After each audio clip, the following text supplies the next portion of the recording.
Today's episode of Pop Culture Reference is brought to you by 100 Floors of Frights. They're not all going to be winners. Broadcasting live from our laboratory in the Castle East. It's Rick Amortis Salgado. I'm Garrett S. Pumpkins. And I'm Skeleton Connolly.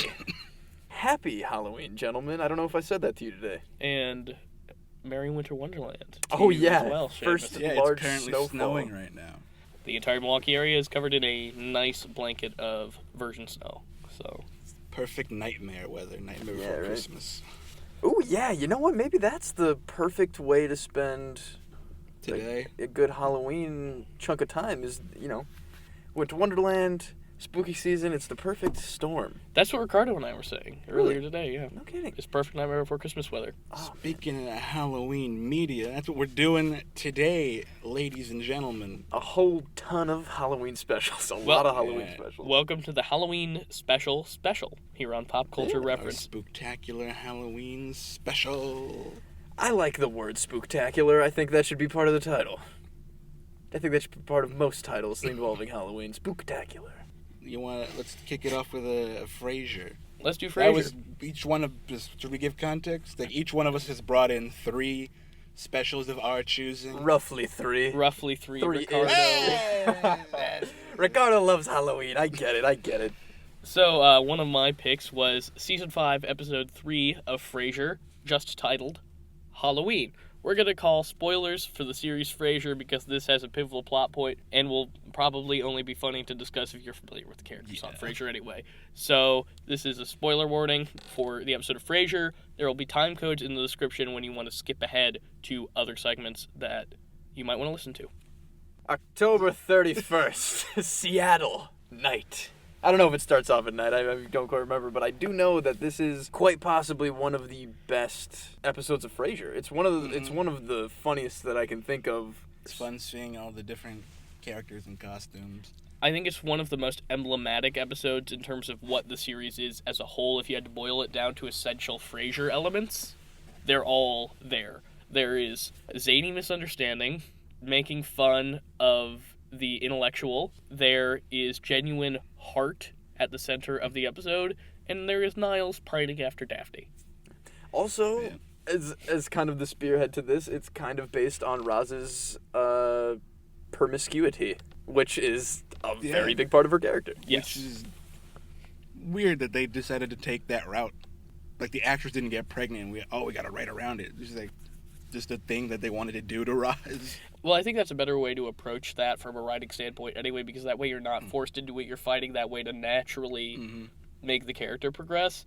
I think it's what should have happened to Barney Stinson at some point during How I Met Your Mother's run. That's very interesting. Maybe that would have made me stick with that show to the last season. Do we spoil the ending of How I Met Your Mother? I'm not going to watch it.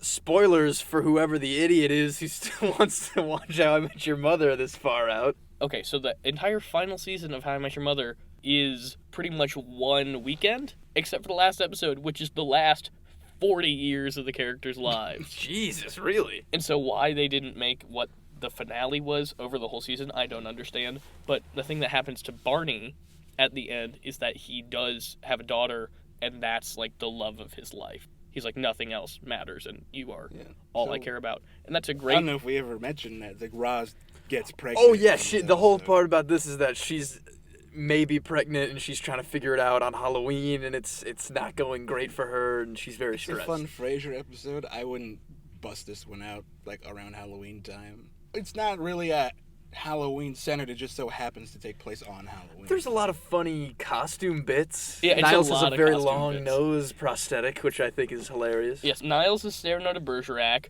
Martin is Sherlock Holmes, although Frasier initially tries to talk him out of being Sherlock Holmes. Frasier himself is Geoffrey Chaucer as he's writing the Canterbury Tales. Daphne is the wife of Bath from the Canterbury Tales. And have either of you read the Canterbury Tales? I didn't get a lot of The these. first part. The wife of Bath is dirty by today's standards even. It's Really? quite risque. Yeah. Well, I'm sure Niles loved that. And then Roz is... O? I don't know. Oh, is the bit, but I don't really get it. I The don't story know. of, it's an erotic novel. Okay, look at Ricardo. Oh, okay, Oh. I get it. I'm dumb. I realize every time I watch Frasier that there are jokes that I have never gotten that I refuse to like do research on for some reason. Mad Dog is Waldo.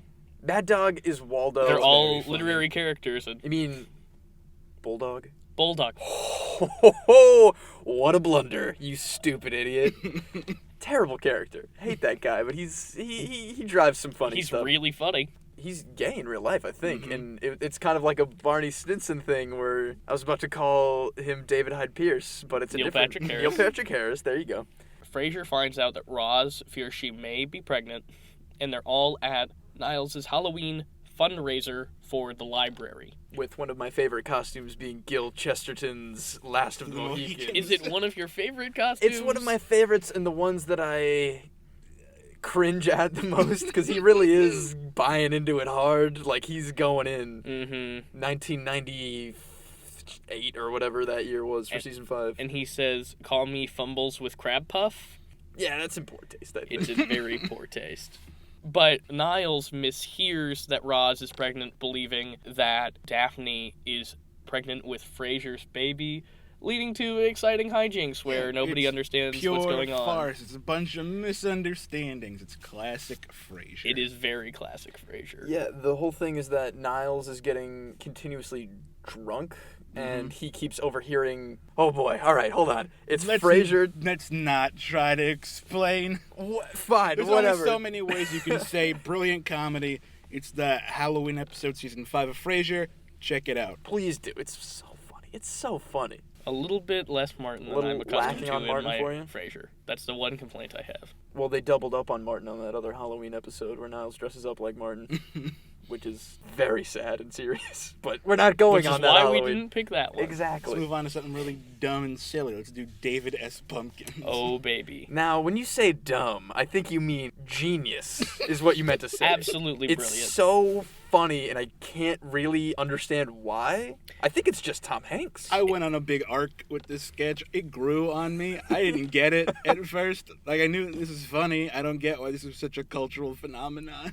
I think that's how most people feel about it, honestly. For those of you who are not familiar, a few years ago when Tom Hanks hosted Saturday Night Live, they did a sketch that nobody really thought anything of, including Tom Hanks and the rest of the SNL writers, called Haunted Elevator, featuring Tom Hanks playing a character known as David Pumpkins, and then later in the sketch, David S. Pumpkins. And it became a huge cult hit. I am obsessed with it. I love it so much. I almost want to go out and buy a novelty pumpkin suit. After that sketch came out, the website was almost immediately sold out. I looked into getting one that year. Oh. The website that sells those suits. Guys, I don't know if we want to keep this in unless we want to do it a surprise at some point. I think we should all dress up as David as Pumpkins together at some point. I think that'd be great, especially because Ricardo already does gray streaks as his hair sometimes. It'd be really funny if Ricardo was David as Pumpkins and we were the B-boy skeletons. The skeletons? Yeah, that's so funny. Oh, the music. I like Bobby Moynihan as a skeleton. Yeah, me too. I like his energy. Who was the other skeleton? I didn't recognize him. Mikey Day. I don't know Mikey Day. He's just one of the regular SNL cast members. I stopped watching SNL after Sandberg left, so that's been a while. He's pretty funny. He's one of the funnier guys on SNL, especially one of the funnier white guys on SNL. Huh. Well, he killed it in David Pumpkins. I think everybody in that sketch is hilarious. Yeah, totally. Kate McKinnon, Leslie Jones is in it for 2 seconds. Yeah, she has such a funny... So the premise is that they're at a Fright Nights style Halloween event, Fright Fest. Yeah. They call it Fright Nights in the sketch, but Fright Fest from Six Flags. And there's 100 floors of frights, and 73 out of 100 floors are all centered around the character of David S. Pumpkins. See, I would pay extra for that ride. I don't want to go on a scary ride. I want to... Oh, well, I guess in the end it is a horrifying scenario for the people riding, but... it's just so... It's a very weird character. I like the whole no backstory thing. Me too. I thought that was funny. My own thing. And the skeletons are? Part of it. I thought that was funny. That was so funny. Just like the double finger guns. Just like how Tom Hanks carried himself as that character was so weird. It's so funny. Apparently, Tom Hanks, when they were rehearsing, tried to talk them out of doing that sketch. It was like, I don't get it. I don't think people are going to think it's funny. And now a lot of people... The voice is a little grating. Well, yeah. David Pumpkins. It's great, man. Come on. It's so funny. The Halloween special, Seamus has not seen it. We're not technically covering that on this episode. So the year after David S. Pumpkins premiered on Saturday Night Live, they did a Halloween special in place of a normal episode of Saturday Night Live. I would be so It had happy moments to see that I liked. The character of David S. Pumpkins did start to grow on me a little bit. And I also I really thought it was like... funnier. It was like, make him more of a psychopath. I like it when they do that. Well, I wish it had been darker, almost. I wish it had been like David Pumpkins murders those children. Like, that. Oh my god. I did see the intro to that special, and it did look pretty whimsical. I also love the Pumpkin Mobile. That's fun. That's a good twist. You'll have to see, Seamus. You'll have to really find do. out about the Pumpkin Mobile. Honestly, watching all of these, I can't even wait. Let's go into more pumpkin-heavy media. Billy and Mandy's Jacked Up Halloween. Ooh, baby. Yeah, this is one of the ones that I picked out here. Wayne Knight. I'm just going to start off.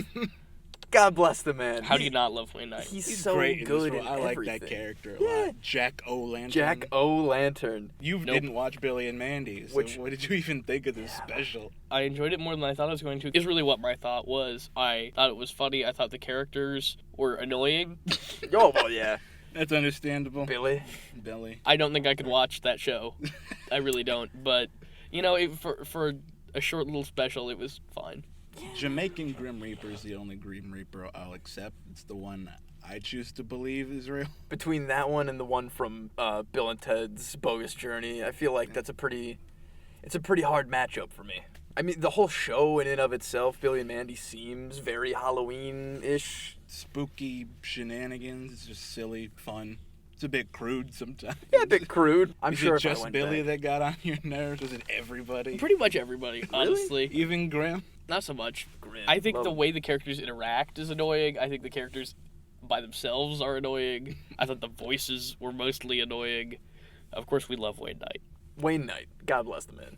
That's pretty much the consensus of my notes of that episode. Just It's like Wayne Knight is fantastic. Like that flashback where the small town has a king and a queen is funny, and Mhm. Wayne Knight is a treasure. This would have been not very long after his like really great late 90s, early 2000s run. Yeah, this was like 2004 or 5, I think, Because around then. he was doing Third Rock, he was doing Seinfeld, he was doing Space Jam, he was doing Basic Instinct, he was like Toy Story 2? Toy Story 2. Exactly. He had a Yeah. really fantastic little run there. Is he alive? Yeah. What's he doing? Why don't we hear about him? He's just retired now? I mean, he made a huge cultural impact for how there was the Wayne Knight-isance there for a while, and then Newman is a character that people will reference forever. Mhm. The Chicken Man from Toy Story 2 is a character that people will reference forever.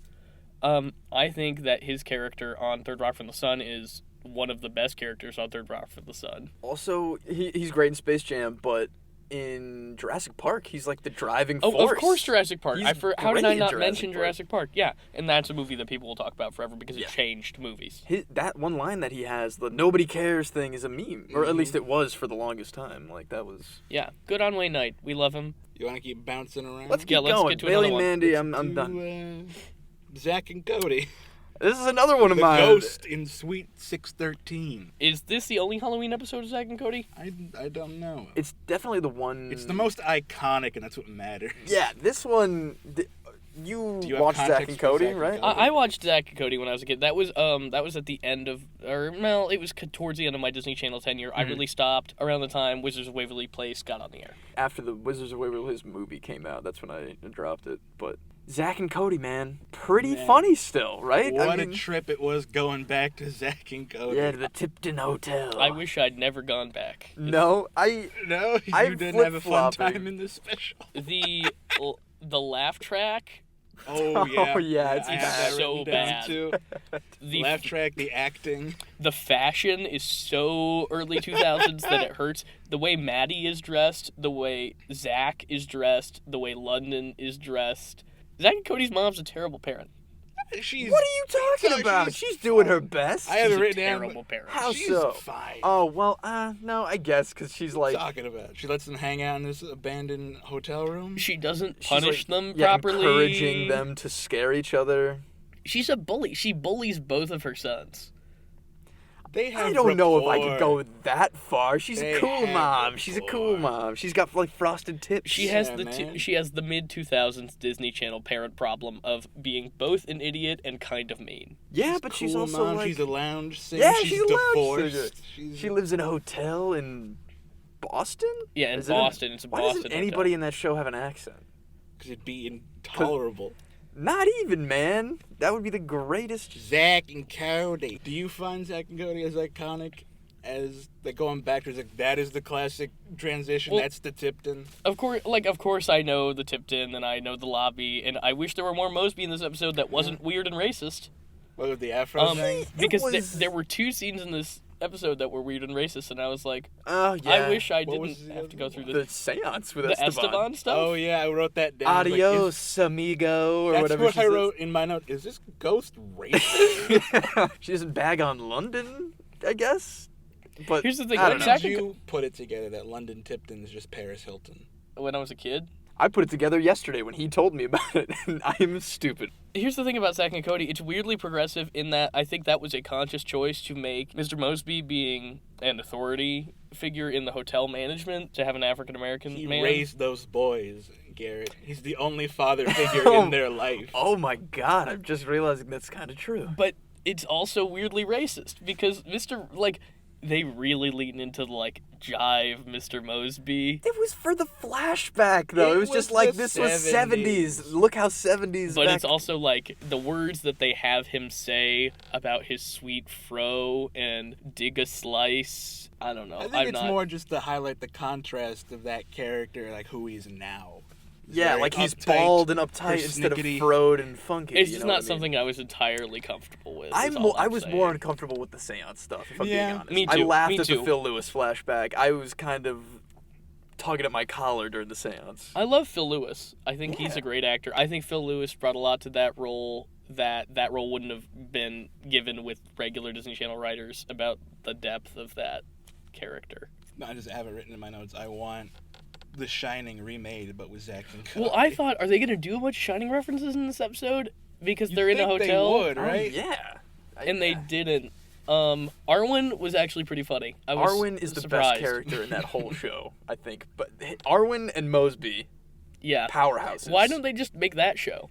Yeah. With their roommates? Why weren't they on a cruise ship together? What the hell, Disney? I was pretty underwhelmed with this. The seance specifically, if I think about Zack and Cody, that's one of the only actual things that I can remember. It highlighted how poor the acting was, but it also reminded me about why I love that show, because they check every box for every character. They're all in it. I guess this one sticks in my mind just because of that last scene where they confirm that ghosts are real. Ghosts are real in and- this universe. And 613 is 100% very much haunted. So if we follow that logic, also due to the crossover rule, and I think these are all in the Tommy Westphall universe anyway, so it doesn't really matter.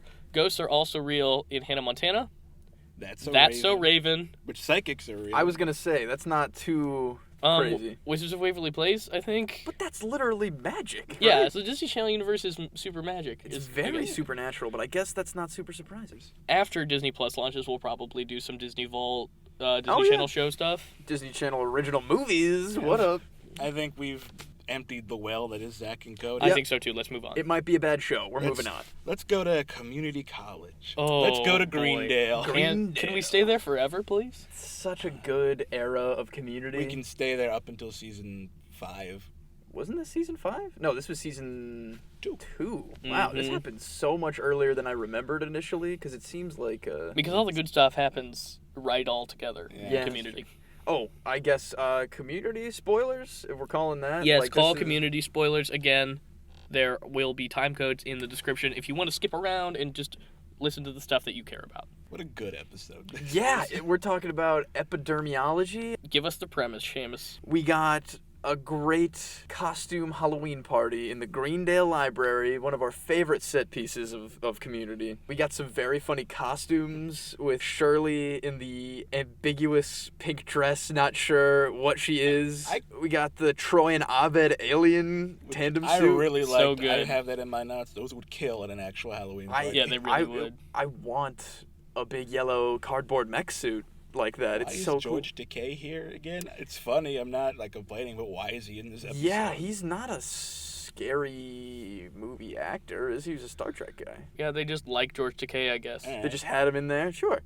But anyway, we're at this great Halloween party, and the dean, my favorite character, brings in some discount military rations as food. Oh boy, does it not go well. People start freaking out and turning into Zans. Everybody's we getting just this fever. Everybody's turning pale and freaking out. What's going on? It's zombies. Community excels best when they're doing a specific genre. I agree. And this is Community's zombie episode, so I'm really glad that they went ahead and went through with that. Is this a Russo Brother episode? Does anybody know off the top of their heads, or do I need to look it up? Do not. But I'll look that up real How expensive quick. do you think that ABBA soundtrack was to get the rights to? Oh man, that's a good question. But I mean, it is NBC, so I think it's very worth it. I think it's very yeah. funny. The ABBA mixed with the dean's audio recordings is so funny. That like one of the points of horror is that nobody turned off the playlist when they get trapped in the room together. It was directed by a guy named Anthony Hemingway, this episode, who's directed American Crime Story, Orange is the New Black, Glee, The Newsroom, Empire, Trem. I think this is a tremendously well-directed episode, and I think it does the zombie genre justice before we were completely immersed in the zombie craze. Walking Dead would have been in its infancy at this point, Yeah, it if would've been it pretty early. even started. Something like that. And it like for all of the fun zombie tropes it makes fun of, it kind of follows formula in a pretty standard zombie movie kind of way. Yep. It's extra funny because it is all zombies in wacky Halloween costumes, which is just That's a great premise for zombie. Yeah. I'd watch a real zombie movie that was just that premise. me too, if I'm being honest. Yeah.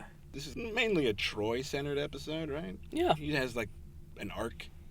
Yeah, he has the most to do. My notes are just like Donald Glover is a goddamn treasure. He's He's great. He is good so in great in this He's so episode. good on that show.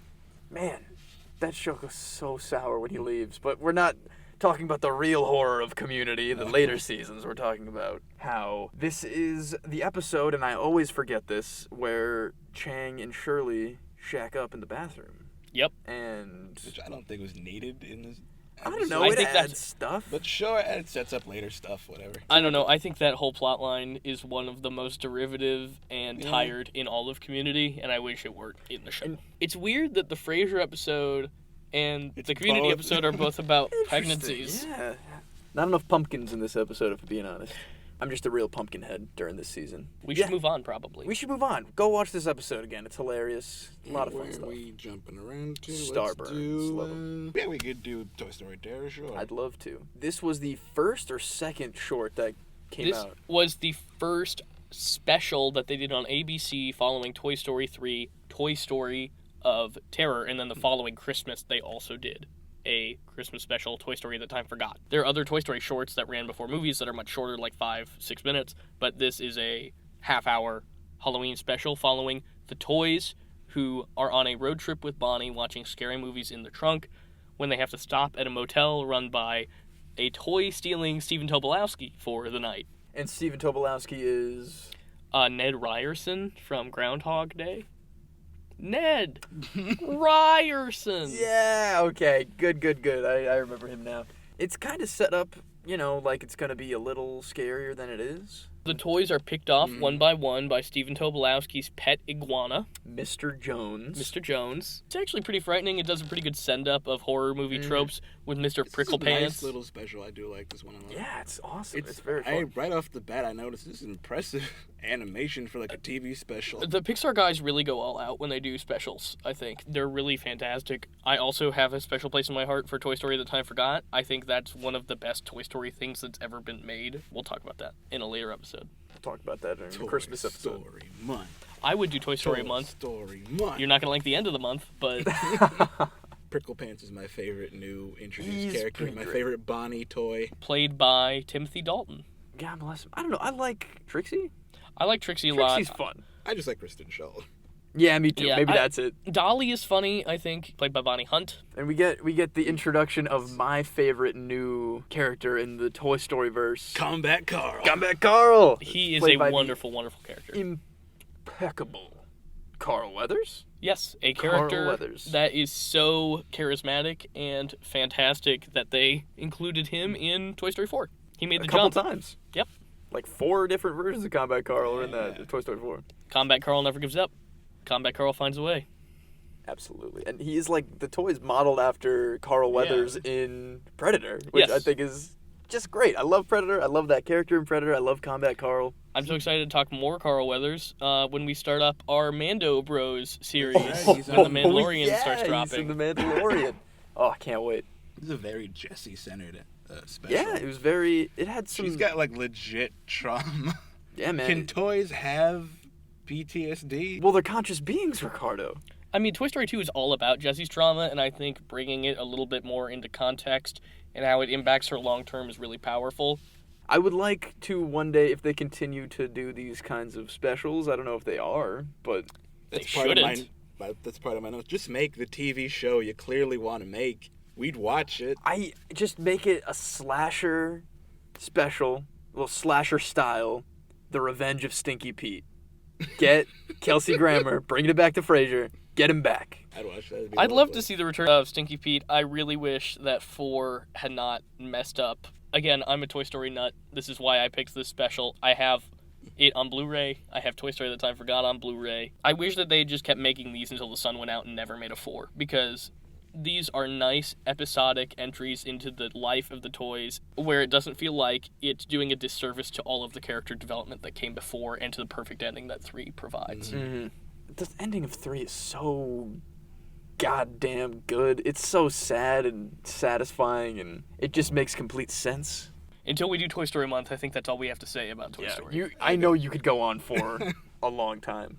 Boo ha ha? Yeah, let's do Ed and Eddy's Boo Ha Ha. Ed and Eddy. I don't even know if there a special... Oh yeah, there was a special opening credits that was extra Yeah. spookified, and I wrote that in my notes. This whole episode's extra spookified. Yeah, man, just, it does feel like it could be any other Ed, Ed and Eddy episode. Because This time it's Halloween. This time it's Halloween. Their main goal usually is for candy, but now it's specifically for Halloween candy, and that's so important. Rewatching these specials, Halloween candy is gold. Like that is the as the a kid, consensus. that's your whole day. It's like, I'm planning, I'm gonna get all this candy. Get all this candy. God. Do you have any context for Ed, Ed and Eddy? Um, Because you don't watch a lot of the... I didn't watch a lot of Cartoon Network growing up. It wasn't really my speed. I'd seen a little bit more Ed and Eddy for whatever reason. I think I had friends that watched it. It's just all the same to me. All Ed and Eddy is just... it washes over me the exact same way. I mean, I was It's actually... Cartoon Network's longest running series. Is that true? Yeah. They had over 100 episodes and the movie. I wasn't allowed to watch this show growing up because my parents realized how big of scumbag influences these children were. And so me and my older brother had to, like, sneak watch it when they weren't around. Which one's the tall one with the curly hair? Oh, Ed. With Okay. 1D. There's a kid that I went to elementary school with that just was that character. That's very funny because he's one of the best characters in that whole show. He's just like a haphazard, lovable idiot. I think the animation's really good in this episode. It's I like the spookified style that they went with. Totally. I realized I had actually seen this episode. I didn't remember it, but I remembered having seen it in the past once I saw Eddie's Elvis costume. I was like, oh, yeah, this one. I don't know why that triggered it in me, but... Sometimes things just, like, hit you, like the pizza thing in Zack and Cody. Like That's So Raven went into my yeah. psychic vision brain. Your mind palace of Disney shows? This is the second time on the podcast that you've brought up my mind palace. Is that true? The first time it was in the context of my mind palace is entirely consisting of French Stewart properties. Also talked about Third Rock from the Sun on today's. We just record the same podcast every week, don't we, boys? No, don't let them know the secret. Don't let James hear you. He'll stop listening. I watch this one every year just because networks run the same stuff every single year. We get kind of a weird MK Ultra style Ed in this. I like that. I like the weird TV static. Yeah, the TV static eyeballs I like the is film fun. strip look when they go into that. They really beat the hell out of Jimmy, huh? They beat him into the ground. They steal his candy. Yeah, this is another one where they really do check every box of every character on that show, pretty much, including Eddie's somehow scummier older brother who's never seen on screen, who gives him the fake treasure map. Spoilers, if you watch the movie, They're trying to find Eddie's brother. You to see him in person. Who plays his brother? It's not like a big name. Oh, well, that's a missed opportunity. Garrett, did you get anything out of this? Not a thing. But I enjoyed it a lot more than the next thing that we're going to talk about. That's a great segue to Speaking of stuff they re-air every single year without fail, it was a big part of my Halloween childhood. And mine. Not Garrett's. Not mine. Scary Godmother 1 and 2. The Halloween Spooktacular. It's the best. I'm going to take umbrage with their use of Spooktacular. Why? Spooktakular.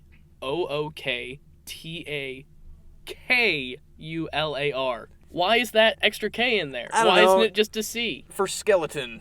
And I let does not start with K, but there's one in there. The best character in these movies is I have a skeleton. question about the skeleton. Mr. Pettybones. I'm sure Yes. you do. Okay, so the premise of Scary Godmother, I guess. Hey, it's got plot in there somewhere. There's a girl who's being bullied by her older brother and his friends who gets sent to a pocket dimension where everybody is a monster or side. wish Yeah, the or fright witch side. with her scary godmother, play on fairy godmother. When she first meets the skeleton character, he talks about how he's the skeleton in everybody's closet, Yeah. and he's what, Garrett? He's very flamboyant. and Oh! What are you trying to imply, Garrett? I turned to Annie. She wasn't watching it with me, but she was there, and I was like, "Is that okay?" I think it's think it's okay. funny. It's funny. For our viewers, the skeleton is in the closet, which is a funny play on words. Yeah. I wish they did anything with it at all. It's a children's special, Garrett. They do another really funny joke later on when Count Max is talking about how people used to dress, and he says something about like how kings used to dress like kings and queens used to dress like queens. Mr. Pettybones looks straight to camera and he goes, "Me too." It's so funny. I don't remember it being so funny as a kid, but it probably just all went over my head. I was just like, oh, it's a skeleton in a top hat. Cool. This special just went on. Why is it 4 hours long? Come on. Because that special could have been 15 minutes, because the middle just goes on forever. And Yeah, we get nothing this- happens in this special. It's just kind of hanging out. It's just people sitting in a living room Hey, talking. They're dancing in a living room Yeah. and eating Halloween treats. Pizza. I wanted my television to implode and turn into a black hole so that it might save me from the purgatorical abyss that you two willingly relinquished me to. What is your problem? You didn't like the werewolf guy in the pajamas? You didn't. I did not. No, You didn't care like for that Mr. Pettybones at all.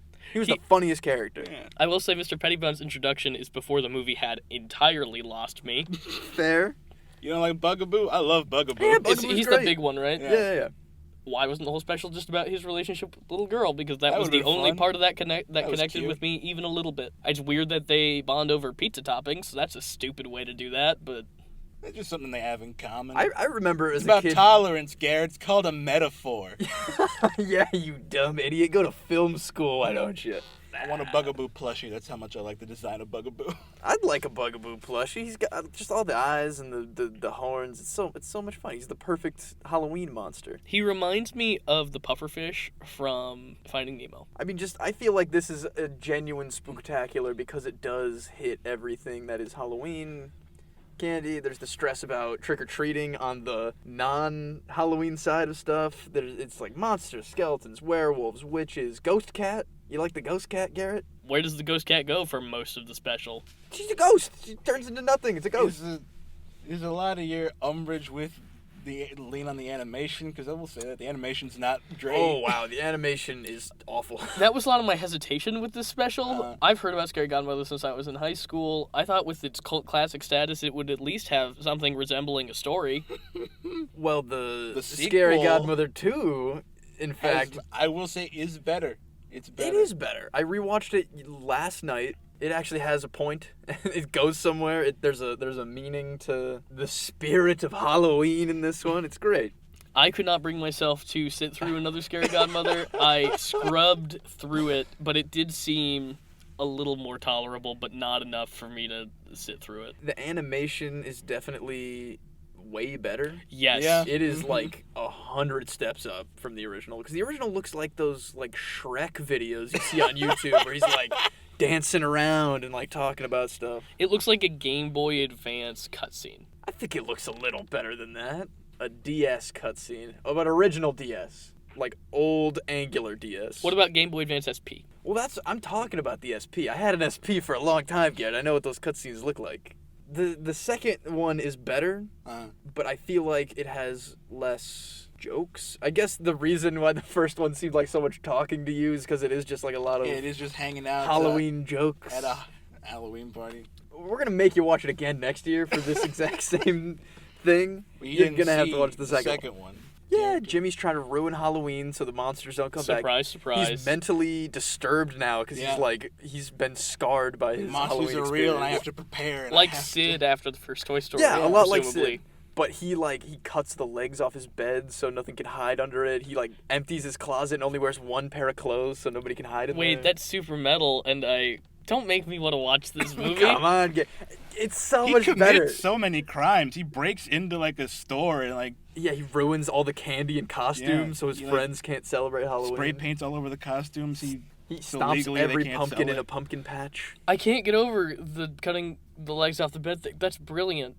I hate that. I hate how much I like it. Hey, man, you should really watch it. It's great because also there's there's weird more metaphors, Garrett. As it goes on, he gets more and more deformed. Yeah, there's and monstrous. his descent into he has this crazy Joker smile, and you keep hearing his mom from the other room going, "Don't make that face, or it might stay that way," and it gets progressively messed up throughout the night of Halloween. And it's just about every time he tries to ruin Halloween. On the fright side, the world is disappearing and turning into nothing. So there's actual stakes. Yeah, there's stakes.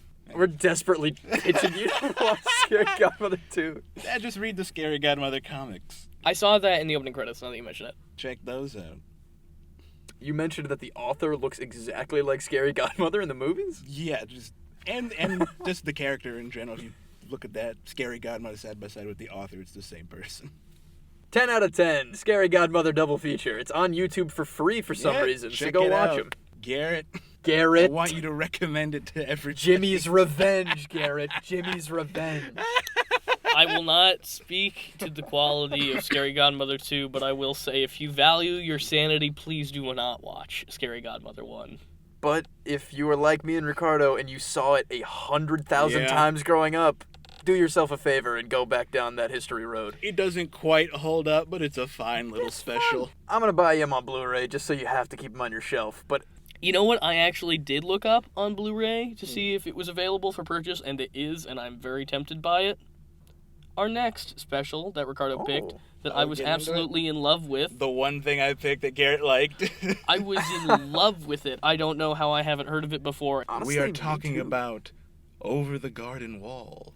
By God, what a fun series. It's great. You two went in no context, completely absolutely blind. nothing. Literally no context, yeah. From the creator of Adventure Time, and you can very much feel that. Not really. He worked on Adventure Time, but it's not Pendleton Ward.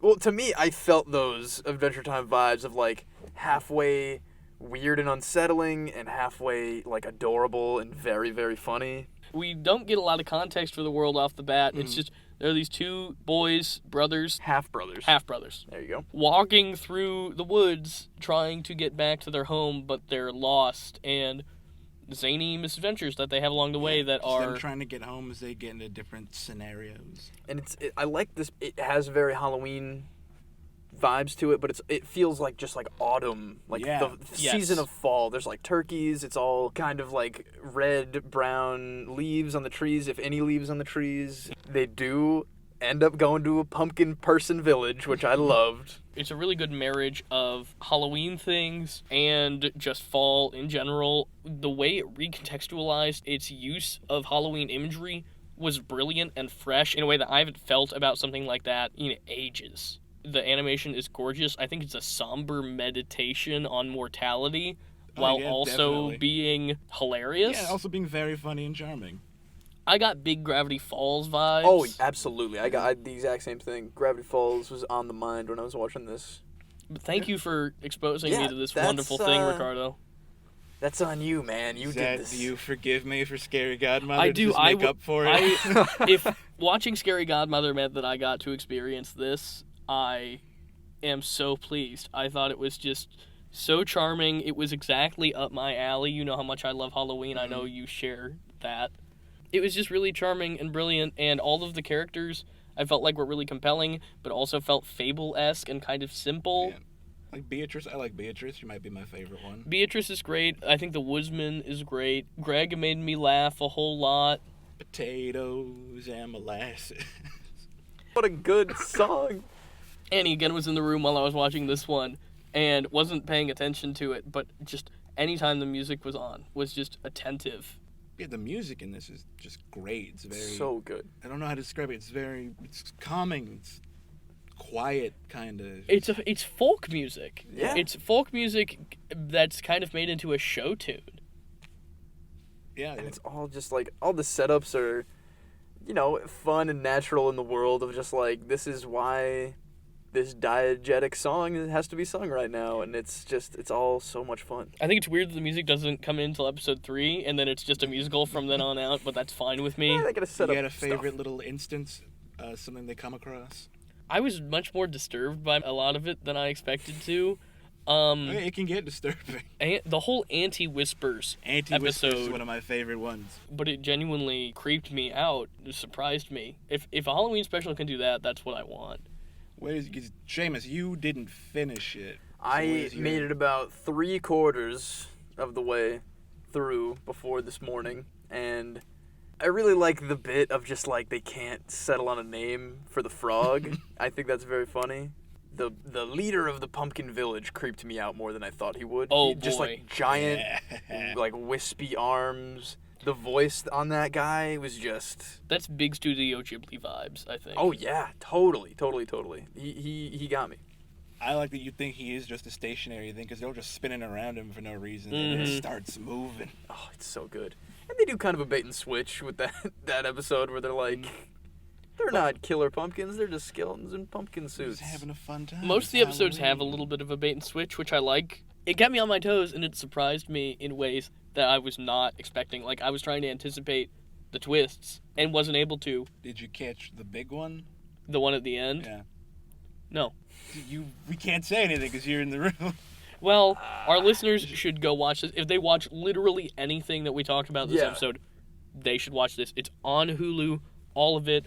If you have the commercial Hulu, you can watch it without commercials because the episodes are short enough. It's 11-minute episodes. It's 10 episodes over the garden wall. Yeah, I think... It's fantastic, and that's a rock fact. Yeah, straight up, man. I put my stamp of approval wholeheartedly on that. And Scary Godmother. That's it, ladies and gentlemen. I don't know if that's where we're ending it, but that's definitely what I want our listeners to walk away with. Over the Garden Wall and Scary Godmother.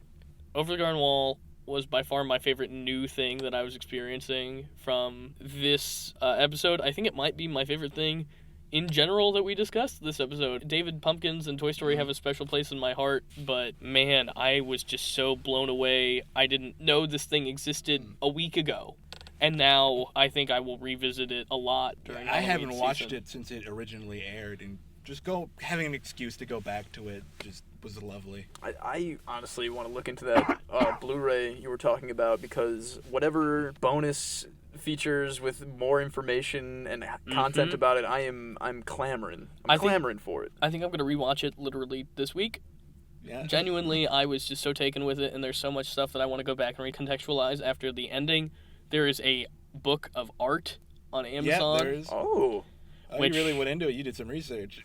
It was 2 a.m. last night. I just finished it, and I had to get up at 7 this morning, but I was just so excited. I didn't read the short story. It's based on a short story? Yes, that the author wrote, Yeah. or that the creator of the show wrote. And so I'm really curious to go back and read that and see what it has to do with this. I think a one-off comic book out there. Nice. It looked like it was more than a one-off from what I saw on Amazon. Or it might have been a series, like a short run. Yeah, it looked like it was a mini run. I'm definitely going to look into that. This is a Cartoon Network original, like, animated program, in case anyone wants to know about that. I think it's the Cartoon Network's first, like, mini-series. We're not That it is. I read We're about only it. going to make 10 of these. I think next year, during the Halloween season, we just need to do a full spoiler deep dive on this. I would love to. I could talk about this show for an hour. Truly. It's so good. I'm almost sad that it wasn't more, but the fact that it is contained in what could possibly be one of the more perfect games that I've ever seen. Like, it's a complete thing. Something's got a beginning, a middle, and end. It doesn't need any more. We're doesn't done. drag, doesn't feel at any points of like, wow, they're still doing this, huh? Like, it's what it is, and it's great. And altogether, it's about the length of like an average blockbuster It's movie. 2 hours, yeah. All right, great. I think that wraps up our Halloween special. I think instead of Save the Rec Center this week, we should all list our favorite Halloween candies. I agree, because that is something that's been on my mind all day, Garrett, if I'm being honest. Ricardo, would you like to start? Oh, sure. I love anything with the Recess logo on it. Good man. That's how I feel too. I also really have an affinity for the little wax paper bags of M&Ms. Yeah, okay. Like the ones that you get on Halloween, the fun size M&M Yeah, bags. absolutely. I love the feeling of ripping one of those open and feeling the paper, the tactility of it. Yeah. I love it. I'm a chocolate head. I love chocolate is the best candy in my opinion, and a Baby Ruth. I'll mess up a Baby Ruth like that. It's a little more rare to get. You usually get Reese's or Hershey's, but if you get a Baby Ruth or a Take 5, anything that's Take like 5's crammed really good. full of Oh, stuff. Take 5's my favorite candy. Oh, I just in think general. for Halloween candy, I think there's a different aesthetic to me. That's fair. I discovered a Take 5 and a Baby Ruth from my Halloween pillowcase many years ago, but yeah, that's where I'm at. Just anything that's stuffed full of stuff and covered in chocolate.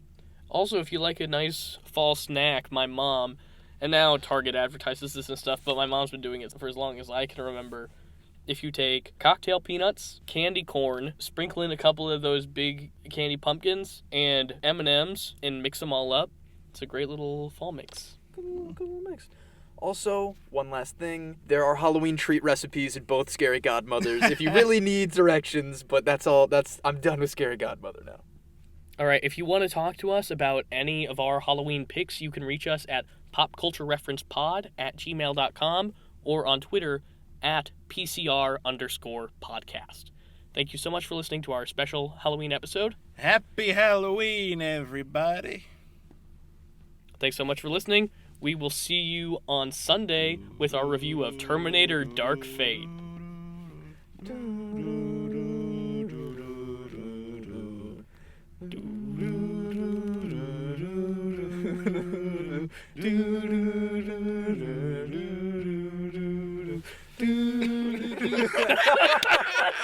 How long?